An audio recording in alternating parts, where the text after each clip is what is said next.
인생은 누구를 만나는가에 따라서 큰 변화가 생기죠. 이미 뭐 인생을 살아오시면서 많은 경험이 있으시겠지만 버크셔 해서웨이의 CEO이면서 최고 회장이면서 아직도 그 일을 직무를 하고 있는 95세의 워런 버핏을 아시나요? 네, 잘 알고 계시죠? 나이가 벌써 95세가 됐어요. 그런데도 현직에 있어요. 네, 최고의 경영자의 자리에서 실무에서 그 일을 하고 있는데요. 그가 이제 더욱 유명해졌던 게 버핏과의 점심이라고 해서 경매를 통해서 자신과 이렇게 대화할 수 있는 시간, 식사를 하면 대화할 수 있는 시간을 주고, 근데 그 자리를 경매를 통해서 수익금을 모두 다 기부하는, 이제 그게 2000년부터 시작했고요. 2022년에 마지막으로 그 식사 경매가 끝났는데요. 그 마지막 2022년에 마지막 식사는요. 무려 얼마에 낙찰이 됐냐면 1,900만 달러. 그러니까 저희 나라는 한 240억이 넘어요. 그냥 아니 뭐 우리는 돈을 중요하게 생각하지 않아요. 그런데 버핏과의 그 하루 점심 식사를 하는데 240억이 넘었습니다.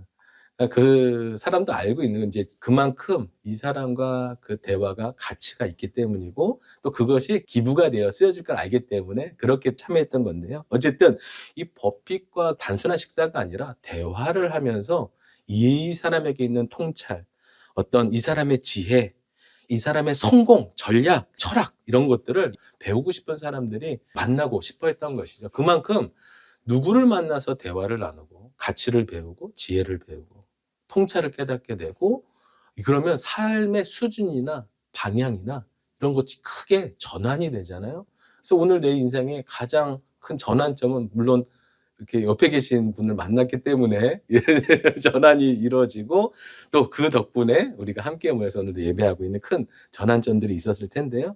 인생은 이렇게 누구를 만나는가에 따라서 큰 변화가 있죠. 늘 얘기하지만 제가 40살 때 감자교회 목사님의 가정을 만난 전과 만난 후가 완전히 바뀔 정도로 그런 귀한 만남이 되었고요. 지금도 그 귀한 만남을 여전히 유지하고 있고, 노래하는 교회가 개척이 되고 저희가 정말 진정성 있고 의미 있는 이런 하나님의 본질의 건강한 교회를 세워갈 수 있도록 끊임없이 코칭을 받고 격려해 주시면서 이렇게 정말 행복한 개척을 걸어갈 수 있도록 힘을 주시는 분들이신데요. 멘토죠. 사실 멘토이신데, 정말 이렇게 귀한 만남이 있다는 것은 정말 인생의 큰 축복입니다. 오늘 이렇게 귀한 만남이 이루어진, 특별한 만남이 이루어진 한 사람을 보게 되죠. 누군가요? 사울이에요. 사울의 인생 속에서요, 사무엘을 만났다는 것은 너무나도 특별한 거예요. 너무나도 특별한 겁니다. 오늘 그 이야기를 좀 살펴보려고 합니다. 자, 전체 줄거리를 좀 다시 한번 보면요. 이제 사울이 잃어버린 아버지의 암나기들을 찾아서 헤매이다가 돌아가려고 할 때에 사환이 혹시나 선견자, 하나님의 사람 여기 있다고 하는데 그분에게 하나님의 뜻을 물으면 어떨까요? 라는 말을 동의해서 지금 이 성읍으로 올라가고 있죠. 그러다가 지난 시간에 이렇게 마주치는 장면에서 말씀을 마무리했었는데요. 사무엘과 사울이 만나는 장면, 우리 14절을 다시 한번 좀 읽어보고 가겠습니다. 시작. 그들이 성읍으로 올라가서 그리로 들어갈 때에 사무엘이 마침 산당으로 올라가려고 마주 나오더라. 아멘. 그려지시죠? 그림이 두 사람의 모습이 대조되고 있습니다. 사울에게는 우연이었고요. 사무엘에게는 이미 하나님께서 말씀하셨기 때문에 그 목적과 사명을 가지고 지금 마주 나가고 있는 거예요. 서로의 상황이 조금 다르죠. 만나는 장면은 같은데 의미는 좀 달라 보입니다. 자, 사무엘이 어떻게 알게 되었느냐? 하나님께서 말씀하셨기 때문에 알고 있는 거죠. 그 전날에 뭐라고 말씀하셨는지 오늘 본문에서 15, 16절에서 읽어볼게요. 하나님께서 뭐라고 사무엘에게 말씀하셨나요? 시작. 사울이 오기 전날에 여호와께서 사무엘에게 알게 하여 이르시되 이맘때에 내가 베냐민 땅에서 한 사람을 내게 보내리니 너는 그에게 기름을 부어 내 백성 이스라엘의 지도자로 삼으라. 그가 내 백성을 블레셋 사람들의 손에서 구원하리라. 내 백성의 부르짖음이 내게 상달되었으므로 내가 그들을 돌아보았노라 하셨더니 아멘. 요렇게 하나님께서 사무엘에게 미리 전날에 말씀을 해 두셨죠.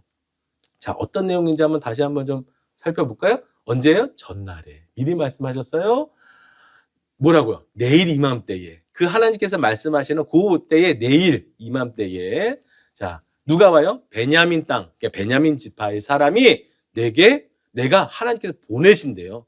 그러니까 사무엘이 헤매고 다닌 거지만 그 섭리가 누구의 섭리예요? 하나님의 섭리죠. 사울의 성실함을 사용하셔서, 효심을 사용하셔서 여기까지 하나님께서 보내신 거예요. 근데 사무엘은 지금 뭘 해야 돼요? 그 사람에게 기름을 부어 왕, 지도자로 삼으라. 하나님께서 택하신 거죠. 그럼 그 왕이 이제 사울이 기름 부어 왕이 되면 그 사람의 가장 중요한 사명, 역할이 뭔가요? 이스라엘 백성을 블레셋 사람들의 손에서 구원하는 거예요. 블레셋 사람들의 손에서 구원하는 역할이 지금까지는 누구의 역할이었어요? 사사들의 역할이었어요. 근데 그 역할이 누구에게 옮겨지는 거예요? 왕이 이제 그 사명을 하게 되는 것이죠. 하나님께서요, 이렇게 전날에 말씀하셨고, 이제 다시 오늘로 돌아와야죠. 서로 마주 이렇게 가는 상황에서 그 순간에도 하나님께서 또 사무엘에게 말씀하세요. 자, 읽어보겠습니다. 시작. 사무엘이 사울을 볼 때에 여호와께서 그에게 이르시되 보라, 이는 내가 내게 말한 사람이니 이가 내 백성을 다스리리라 하시니라. 아멘. 하나님께서 어제도 말씀하셨는데 오늘도 말씀하시는 거예요. 노래하는 교회 예배자 여러분, 날마다 살아계신 하나님의 음성을 듣는 저와 여러분 되기를 축복합니다. 이게 진짜 신앙생활이에요. 이거 무슨 사이비 점치고 이런 거 아니고요. 그냥 하나님과 동행하는 거예요. 그분에게 묻고 그분에게 대답을 받고 하나님의 마음을 알고 그 마음을 따라 살려고 애쓰고, 그냥 그게 하나님의 사람의 삶이죠. 자, 하나님의 음성을 들을 수 있습니다. 네, 하나님의 음성을 들을 수 있어요. 하나님의 음성을 들으려는 마음이 있다면 들을 수 있어요. 근데 우리는 대부분 듣지 못하는 이유가요, 이미 내가 듣고 싶은 건 정해져 있고요. 하나님이 내가 듣고 싶은 걸 들려주지 않으면 들리지가 않아요. 근데 듣고 싶지 않은 것도 들려주실 때 들을 수 있어야, 들을 수 있는 마음이 있어야 들리는 거예요. 이런 거죠. 정말 저는 너무 많이 깨닫는데, 애들 맨날 씻어라, 치카해라, 그걸요, 진짜 수십 번을 해야 치카를 해요. 어렸을 때. 요즘은 좀 나아졌어요. 그거 어려운 말도 아니고 대단한 말도 아닌데, 그렇게 이 쉬운 말을 해도 얘가 하려는 마음이 있어야 양치하는 소리가 들리는 거예요. 씻으라는 소리가 들리는 거예요. 하나님의 음성을 듣는 가장 첫 번째 단계는요, 그분이 어떤 말씀을 하시든지, 그분의 어떤 뜻을 알게 되든지 내가 그 말씀에 순종하겠다는 마음이 있어야 하나님도요, 말씀하시는 거예요.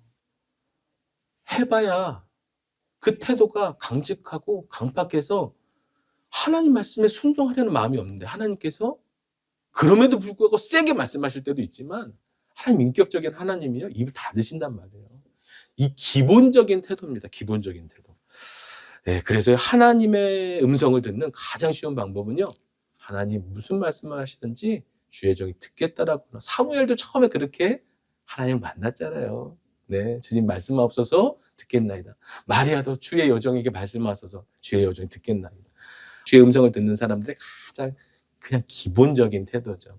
우리 관계 속에서도 마찬가지고요. 자, 하나님과 친밀한 사무엘을 오늘 눈으로 확인하고 계시는 거예요. 어렸을 때 우리는 그 하나님의 음성을 경험하는 사무엘을 봤잖아요. 그리고 사사의 역할을 하면서 지금까지 이제 나이가 든 지금 사무엘을 보고 있는 건데요. 그의 평생에 이렇게 살아온 거예요. 하나님의 음성이 희귀한 시대에 사무엘에게 들려졌고, 그때부터 주의 음성에 민감하고 무슨 말씀을 하시는지 듣겠다고 하고 그 말씀을 그대로 이루시는 선지자로 하나님께서 세우실 때에 그 사무엘에게 하신 말씀이 모두가 다 역사되어지고 이루어지는 것을 이스라엘이 경험했다라고 쓰여 있잖아요. 자, 사무엘의 기본적인 태도입니다. 재미난 게 있어요. 그걸 어떻게 볼 수 있냐면요, 제가 15절과 17절을 좀 비교해 드릴게요. 자, 전날에 하나님께서요, 사무엘에게 알게 하여 이르시되, 이렇게 돼 있잖아요. 저 알게 하여 이르시되의 히브리어는요, 직역을 하면 이런 말이에요. 하나님께서 사무엘의 귀에 말씀하셨다는 뜻이에요. 사무엘의 귀를 열어서 말씀하셨다는 뜻이에요. 그냥 느낌으로 온 게 아니고요. 하나님께서 사무엘에게 정확하게 사무엘의 귀에 말씀하신 거예요. 그리고요, 17절은 더 특별한데요. 그 다음날이 돼서 이렇게 마주칠 때에 하나님께서 사무엘에게 한 번 더 말씀하시는데, 여호와께서 사무엘에게 이르시되 내가 말한 사람이 이 사람이다 라고 이렇게 들려주시잖아요. 근데 여기서 여호와께서 그에게 이르시되 할 때 요 이르시되는 그냥 말씀하셨다가 아니에요. 히브리어 아나예요. 아나. 근데 이 아나는요, 말씀하셨다가 아니라 대답했다는 뜻이에요. 그러니까 마주칠 때에 누가 먼저 물어본 거예요? 사무엘이 하나님께 저 사람입니까? 라고 하나님께 여쭤본 거예요.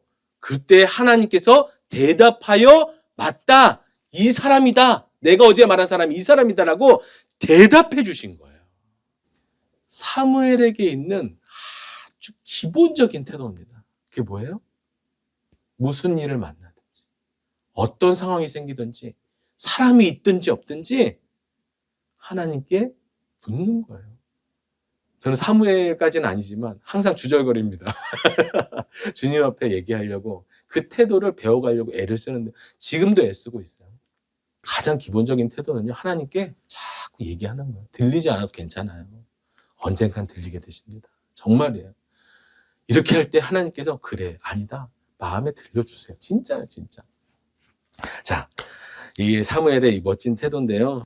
자, 이 장면이 어떻게 차이가 있는지 보세요. 하나님의 음성을 듣는 사무엘과 하나님의 음성을 듣지 못하는 사울의 극명한 대조를 보시나요? 지금 그래서 사울의 입장에서는 마침이라고 아까 말씀드렸어요. 우연이라고 말씀드려요. 근데 하나님의 음성을 들어서 알고 있는, 하나님과 소통하는 사무엘은 그게 우연이 아니잖아요. 하나님의 사명이었고 계획이었고 뜻이었잖아요. 그러니까 하나님의 음성을 듣는 사람은요, 하나님의 섭리 안에 살아가고요, 하나님을 믿지만 하나님과 교통하지 않고 하나님의 음성을 듣지 못하는 영적으로 무딘 삶을 살면요, 막연한 삶만 살아가는 거예요. 아니, 하나님 주권하에 모든 게 하나님 계획이고 뜻이고 섭리인데 누구는 하나님의 섭리 안에 살고요, 누구는 막연한 인생을 살아가는 거예요. 이만큼 하나님께 존중하고 그분의 음성을 듣고 그분의 마음을 알고 그 하나님의 뜻을 아는 것은요, 인생의 질이 달라지죠. 정말 우리 하나님의 자녀 아닙니까? 하나님의 자녀의 삶이 완전히 달라지죠. 자, 이렇게 만나서요, 사울이 이렇게 말합니다. 자, 18절 시작. 사울이 성문 안 사무엘에게 나아가 이르되 선견자의 집이 어디인지 청하건대 내게 가르치소서 하니. 아멘. 첫 만남에서 사무엘은 사울을 알아보고 사울은 사무엘을 알아보지 못하죠. 영적인 어두움을 보여주고 있는 것이죠. 노래하는 예배자분들, 하나님께 묻고 하나님의 음성을 들으며 하나님의 말씀으로 삶을 해석하고요, 하나님의 뜻을 따라 순종의 걸음을 걸어가는 복된 하나님의 자녀 되시길 축복합니다. 네. 자, 이제 두 사람의 대화 속으로 좀 빨리 가볼게요. 자, 그래서요, 이제 자신이 내가 그 선견자인지를 밝히고서요, 당신과 내가 어떻게 지내게 될지를 설명하는데 19절, 20절을 읽어보겠습니다. 시작. 사무엘이 사울에게 대답하여 이르되 내가 선견자이니라. 너는 내 앞서 산당으로 올라가라. 너희가 오늘 내와 함께 먹을 것이요 아침에는 내가 너를 보내되 내 마음에 있는 것을 다 내게 말하리라. 사흘 전에 일은 내 암나기들을 염려하지 말라 찾았느니라. 온 이스라엘이 사모하는 자가 누구냐? 너와 내 아버지의 온 집이 아니냐 하는지라. 아멘. 제가 스케줄을 살펴볼게요. 식사를 초대했고요. 그리고 그 다음 날까지 함께 시간을 보면서 대화를 나눌 것을, 함께 지낼 것을 얘기하고요. 그리고 또 암나기를 찾았다는 것을 걱정하지 말라고 찾았다고 얘기해 주고요. 근데 20절의 후반에 보면은요, 온 이스라엘이 사모하는 자가 누구냐? 너와 내 아버지의 온 집이 아니냐 하는지라. 이렇게 돼 있어요. 대화의 화제가 바뀌는 거예요. 사모한다라는 표현이 조금 저희한테 딱 다가오지 않는데, 열망한다, 기대한다, 이렇게 이해하시면 좋습니다. 다 해석이 가능한 단어예요. 그래서 쉬운 성경과 새 번역에서는요, 그런 식으로 번역을 해놨어요. 자, 온 이스라엘이 지금 누구한테 기대를 걸고 있다고요? 어떻게 그런 분위기가 됐을까요? 자, 이미 앞장에서 하나님께서 왕정 제도를 허락하셨잖아요. 이스라엘 백성들이 그토록 원했던 왕정 제도를 허락하셨고, 이제 하나님께서 세우실 것을 백성들은 기대하고 있고, 그러면서도 하나님께서 하실 것이지만 그들의 마음 가운데 누가 세워질까? 우리 중에 누가 괜찮을까? 이스라엘 사람들 중에 누가 괜찮을까? 그 사람들의 마음과 생각이 없을 수 있을까요? 이스라엘 백성들이 지금 그 왕을 세워달라고 그토록 원했던 그 열망을 하나님께 다 맡겨놓고, 사무엘에게 다 맡겨놓고, 당연히 좋은 사람 세워주시겠지, 이러고 있지 않겠죠. 마음이 다 거기 가 있잖아요, 지금. 그러니 자기네들끼리도 찾아본 거예요. 어떤 사람이 좋을지. 그런데 백성들 사이에서, 이스라엘 안에서 베냐민 지파의 기스의 아들 사울이 괜찮은 것 같아. 이 사람이 가장 준수해, 왕다워, 어깨, 이렇게 이미 백성들의 마음속에는요, 점점 사울을 향하고 있었던 것을 말하고 있는 거예요. 누가 왕이 될 것인가? 지금 요 만남 속에서 사무엘이 직접적으로 왕에 대한 이야기를 꺼내고 있는 이야기죠. 이게 암시가 담긴 메시지죠. 자, 그게 맞나요? 맞아요. 왜냐하면 21절을 보면 알죠. 사울이 무슨 말인지 몰랐으면 이 말을 했을 리가 없어요. 알아들었습니다. 저라고요? 솔직하게 그 분위기를 알고 있고, 그런데 저희는 아닌 것 같아요 라고 얘기하는 장면이죠. 사울의 대답을 읽어보겠습니다. 시작. 사울이 대답하여 이르되 나는 이스라엘 지파의 가장 작은 지파 베냐민 사람이 아니니까, 또 나의 가족은 베냐민 지파 모든 가족 중에 가장 미약하지 아니하니까 당신이 어찌하여 내게 이같이 말씀하시나이까 하니. 아멘. 이해되시죠? 이미 사무엘이 그렇게 모든 열망의 기대가 당신에게 향하고 있다라고 얘기했을 때 사울이 알아들었어요. 그리고 근데 저는 아닌 것 같아요. 이유가 뭔가요? 이스라엘 지파 중에 가장 작다라는 거예요. 근데 그 말은요, 진짜예요. 사사기 20장, 21장에 가면 어떤 사건이 있었냐면 기브아 사건이라고요. 그 끔찍한 사건이 벌어지면서 지파 간에 전쟁이 벌어지죠. 그래서 다른 지파에 의해서 베냐민 지파가 몰살을 당하는 경우, 이렇게 전쟁이 벌어지는 사건이 벌어지는데, 베냐민 지파의 남은 남자의 수가 600명이었어요. 아무리 시대가 흘러서 좀 번성했어도 다른 지파에 비하면 가장 인구가 적은 지파일 수밖에 없죠. 그 사실이에요. 그리고요, 모든 가족 중에 미약하다. 이건 뭐냐면 기스가 유력한 힘이 있는, 돈이 있는 용사였으면 맞지만 왕이 될 정도냐는 의문이 될 수 있죠. 왜냐하면 이게 현실인 거예요. 보세요. 왕이 된다는 것은 지지 세력이 있어야 돼요. 기반이 있어야 돼요. 가문, 세상적으로는요, 가문도 중요하고요. 백성들, 누가 자신을 지지해 줄까요? 이게 지역 색깔 나오면 안 되지만 이거 자연스러운 거잖아요. 이해하시죠? 우리 지파, 나를 지지해 줄, 그래도 무슨 일이 일어나도 내가 좀 실수하고 못해도 나를 지지해 줄 사람은 누구예요? 가족이고 가문이고, 그 가문의 가장 큰 저기가 지파잖아요. 그 지파는 베냐민의 혈통이잖아요. 그러니까 베냐민 지금 이렇게 작은 지파인데 왕으로서 그 입지나 그 왕정 체계에 있어서 그 힘이나 이게 다른 지파에 비교하면 지금 너무 초라한 상황이니까 왕은 될 수 있을지 모르지만 내가 그걸 왕정을 유지할 수 있을까? 이런 또 다른 문제가 되겠죠. 자, 그렇기 때문에 이렇게 정말 이거 솔직한 고백이에요. 그런데 저는 이것도 칭찬받을 만한 게 뭐냐면 현실을 솔직하게 고백했고요. 또 하나는 그럼에도 아버지가 유력한 가문이었잖아요. 유력한 사람이었잖아요.